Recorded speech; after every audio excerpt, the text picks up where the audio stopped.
Good evening, I hope everyone's well today. Thank you for watching as always, it is appreciated. If you like this video and you find value in it, consider liking and subscribing, it does help out the channel. Comment below if you disagree, and comment if you agree. All opinions are valid. There's a lot of people on the right that are critiquing Reform UK today. I don't see this as a negative, I see this as a positive. Reform are dominating the headlines. Reform are going to be the next governments. Lefties have to suck it up and deal with it. They are the majority governments, that much is clear. What's to play for is what they're actually going to do when they're in power. That's the debate, that's the question.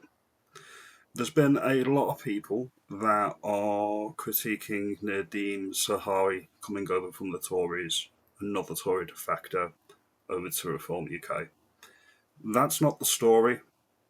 A lot of people can complain. I could have put a video out critiquing that. Would I have brought him over? Well, that's another matter. The point of the matter is that's not what we should be talking about. There's two politicians that I want to discuss in this video, and that's Nadhim Zahawi and another politician. So I'm going to play two clips from these two politicians now, and then we can discuss afterwards. And then I'm going to get on to Reform's mistake later in the video. So this is the first video. A child from Lozells in Birmingham. My grandparents came to this country after Britain's rulers looted their homeland.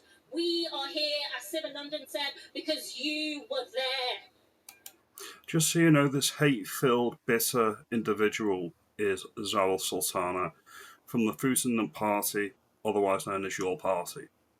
She came, or her family came, post-1948 and pre-1997. She's clearly got a huge, huge chip on her shoulder about Britain. She hates empire, she hates Britain, she wants to abolish the monarchy, and I can't think of any positive things that she likes about the UK. This is a prime example of somebody that lets hate rule her life and has not assimilated into the United Kingdom. She is not British. She will never be British because she does not like Britain or what it stands for. We'll continue with this hate-filled rant, and then we'll move on to the next person.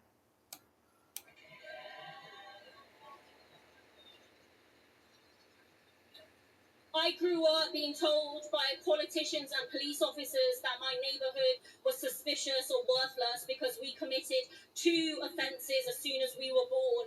We were Muslim and we were working class, and I will never apologise for either.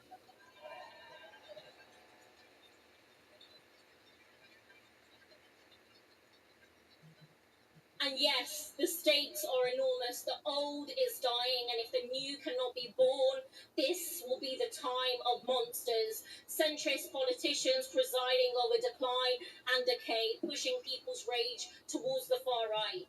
But from New York, in the very heart of empire, a new politics emerges. Zohran Mamdani, unapologetically socialist, unapologetically Muslim, unapologetically immigrant, built a campaign that proved what is possible when the working class unites people who look different, pray differently, and love differently, but all want a life of dignity where people and planet thrive.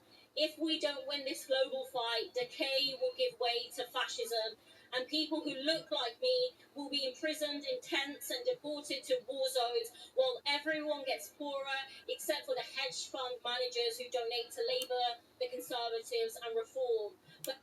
So we'll leave that hate-filled rant here, and then we'll go on to the second clip now. Here is the second clip.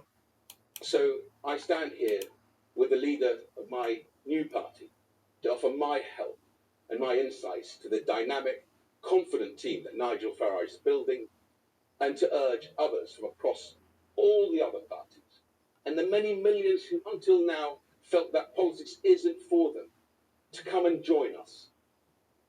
Come and join us. You know Britain is broken. You know it needs reform.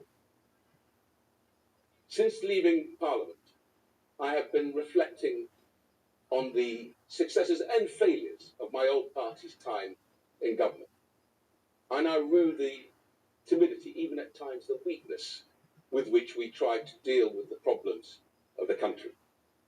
My analysis is that a huge culprit is the overmighty bureaucratic inertia that now dominates and runs the country, that has taken control of swathes of the economy, and with barely a shrug of the shoulders, restricted the individual liberty of each and every one of us. And we believe them. Now, I have always been the first to defend the civil servants who served me across multiple departments, and I will always do that. Individually, they are some of the most dedicated, talented, and capable people I've ever had the privilege to work with.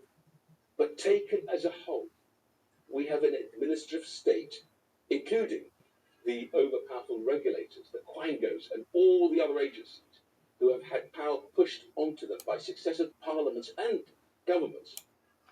What he's talking about here is Blurrism, the Blur Right Project. And just so everybody's on the same page, a quango is a quasi-autonomous, non-government organisation. They are created by Parliament, and they are handed power by Parliament, and essentially takes decision-making out of the King and Parliament, i.e. the King acting on advice of the House of Commons and the House of Lords, which has been central to our system of government in the United Kingdom, and before the United Kingdom in England for over 800 years.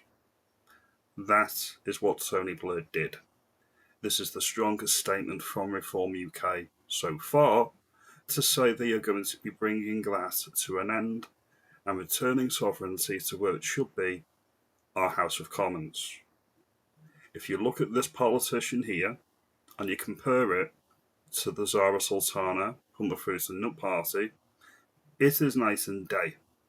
This is somebody who has assimilated into Britain, which between 1948 and 1997 is the sniff test, the thing that I would look to, because mass migration wasn't a thing and the numbers were in the tens of thousands.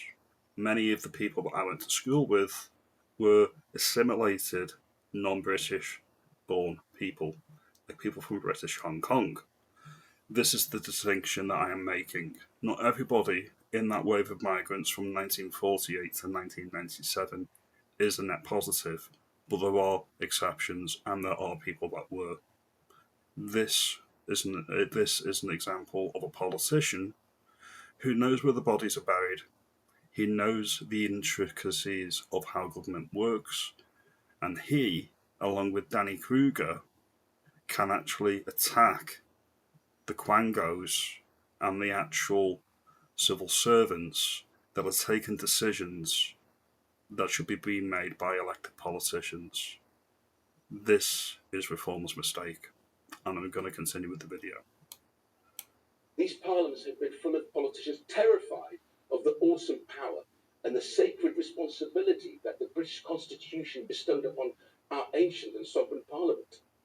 This has meant that we have ignored the words of John 9:4, to work the work of the day while we can, because the night is certainly coming. So it is time for another glorious revolution to get us back to a fully sovereign parliament. Amen to that. And where the government really is the government. For that, my friends, Britain needs reform. So we'll leave this clip here, but you get the point. Now I'll get on to the mistake now. The mistake that Reform UK have made today is revealing their hand. This gives the quangos, the civil service, and even the old uni party of the Tories and Labour time to try to fireproof what Reform UK are going to do when they get in 2029. This is the mistake. When Tony Blair remade the British state in his image in 1997, do you think that he did it with press conferences and saying, we're going to abolish this, we're going to create that, we're going to holler about Parliament, we're going to create devolution, we're going to create a Supreme Court, we're going to create Ofcom? Do you think he did any of this in press conferences? This is the issue I've got. You've revealed your hand to the enemy. The enemy is now fully aware of what you were going to do. This was a major miscalculation. not bringing in politicians that knew and know the intricacies of how the system works. That's not necessarily an issue. You need these types of people that have been on the inside of government that can actually say you need to do this, this, this, this, and this. That is not the issue, or that's not the issue I've got. To me, that's surface level. That's low-hanging fruit. You can attack anybody and say, well, he wasn't born here, he's not British, or look at him, he's not white, he's not like me. That's surface level. If we're looking at what needs to be done, and you're actually assessing the country, then you shouldn't be revealing your hand. I think that was a rookie mistake, and I think Reform are going to pay a price for that. Now, I think Rupert Lowe, he put out an interesting tweet that I'm going to put on the page now, because as many people would know, I'm a member of Reform UK, but I'm also a member of Restore Britain. He's joined the party. She's defected there. He's now wearing this colour rosette. How many losing Tory MPs are trying to slink back into Parliament with Reform? Nobody cares. Patriotic MPs must put aside their differences and work together to deliver change. Now, this is the biggest clue, and this is the biggest sign, in my opinion, that Rupert Lowe, Ben Habib, Nigel Farage, and even Tommy Robinson are all going to be singing from the same hymn sheet come circa 2028, 2029, when the next general election happens. If you remember, Restore Britain are doing all the busy work now. They are doing all of the busy work and finding out everything we need to know. Look at this. This is the permanent secretary to the cabinet, and let's have a look now. Ever heard of Chris Wormold or Cat Little? Chris is the cabinet secretary and head of the civil service. Catherine Little is the cabinet permanent secretary and COO of the civil service, chief. That's the chief operating officer. This filth are running the country. We know that the civil service and the cabinet secretary, and I would add the private secretary to the prime minister, they are taking the decisions and they give pre-prepared speeches to the prime minister. This is what Nadhim has done today. He's signalled to them that they're out of jobs. Danny Kruger has previously stated that he wants them gone. He wants the permanent bureaucracy, the private secretaries to the Prime Minister, the Cabinet and the Civil Service. He wants them to be political appointments, and they need to be partisan to the government and powers. They need to be doing the government's will. So back to Restore Britain. They are doing the busy work, as I previously mentioned a moment ago. They are doing the busy work. Look at this Restore Britain put out. Let's just have a look now. Recent research by Restore Britain can confirm that since 2018, the taxpayer has spent $646.2 million or $80.8 million annually on NHS care for illegal migrants in England. This is the busy work, and this is what I actually think. If they do the busy work here, away from Reform UK, behind the scenes, they can get everything needed for government, for Nigel. Nigel and Rupert Lowe don't even feel like each other. This is far beyond egos at this point. This is about saving the soul of Britain. You may disagree. You may think that I'm on an island. Well, I am on an island. I'm in Great Britain. But you get the point. You may think that I'm overshooting here, but this is the mistake that Reform have made. Not recruiting people from other parties that took policy decisions from civil servants and were bound by something known as collective responsibility, which means that if you're in government, you agree with the party line or you're out on your ear. That's what collective responsibility is. These are just my thoughts. Comment, like, and subscribe. Restore Britain are going to be a powerful player in the Reform government. I'm calling it now. I've been calling it since Rupert Lowe incident last year. Let me know if you think I'm right. Have a good day.